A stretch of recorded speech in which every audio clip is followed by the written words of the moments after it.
nostalgia, Critic. I remember it so you don't have to. Well, seeing how we are in the last days of the month of love... Yeah, let's wrap this shit up. I have a question about love concerning what is possibly one of the greatest love stories of all time. Does Romeo and Juliet suck? Okay, let me be a little bit more specific. Does Romeo and Juliet suck as a love story?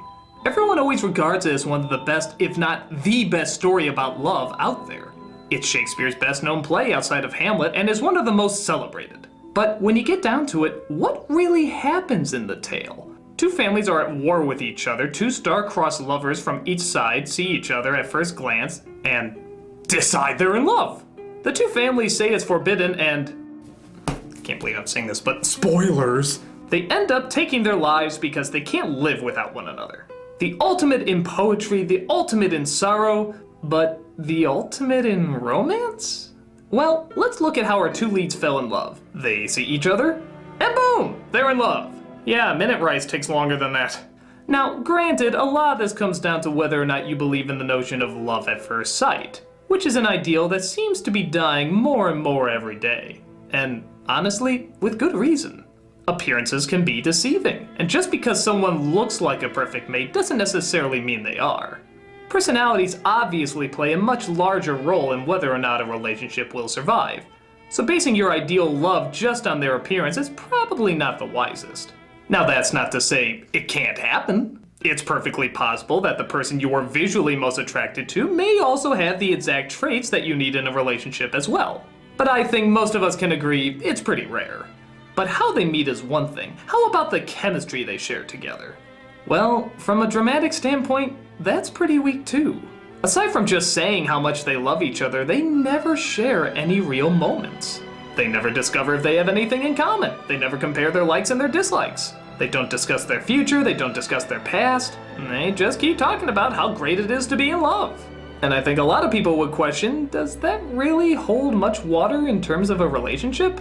Well, what do we know about them individually? Well, we know they're both risk takers. They care much about their family, but not to a point where they want to be ran by them. We know they're determined, emotional, angry, but can still find the soft side and show their sensitivities to that special someone.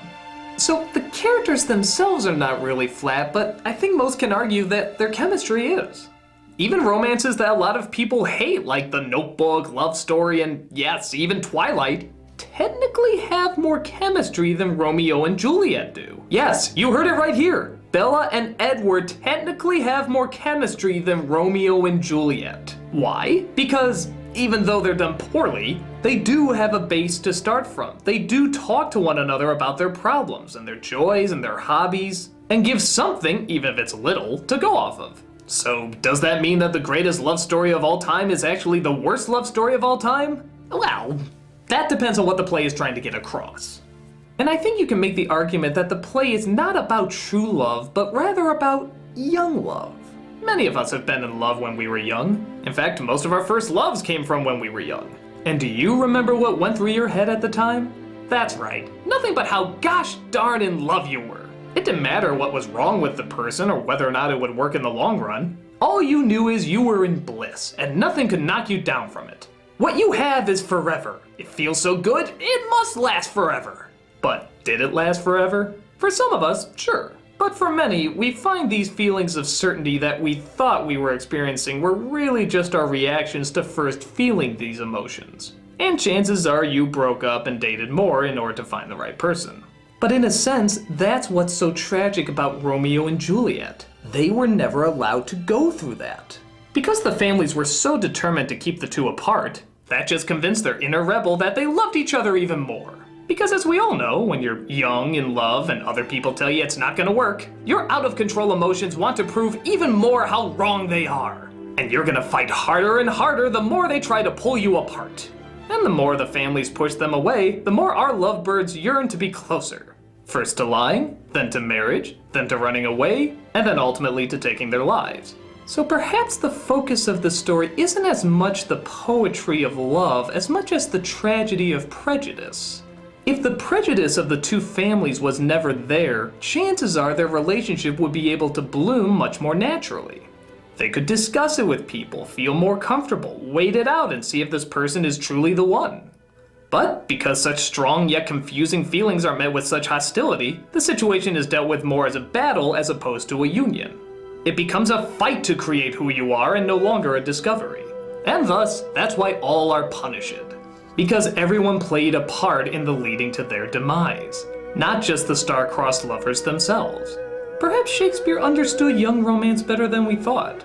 He seems to comprehend the strong emotions of youth, the rebellious choices they cause, and how damaging it can be when the adults of the world are blinded by hate and do not show proper guidance. Maybe he had a greater understanding of love that we didn't see the first time around. A story that shows what happens when love is discovered but not allowed to be explored. How damaging closed minds can be and how much can be prevented through the simple act of accepting and listening. So I think in the end, it is a love story, and a damn good one too. It just may take looking at it from a more adult standpoint as opposed to a young standpoint in order to figure that out. So it's a very strong possibility that Shakespeare did know what he was doing, and was still the master that we always thought he was before, and not even all the Claire Danes, Leonardo DiCaprios, or Baz Luhrmanns of the world could diminish it. Though granted, it was a pretty good try. I'm the Nostalgia Critic guy, remember it so you don't have to.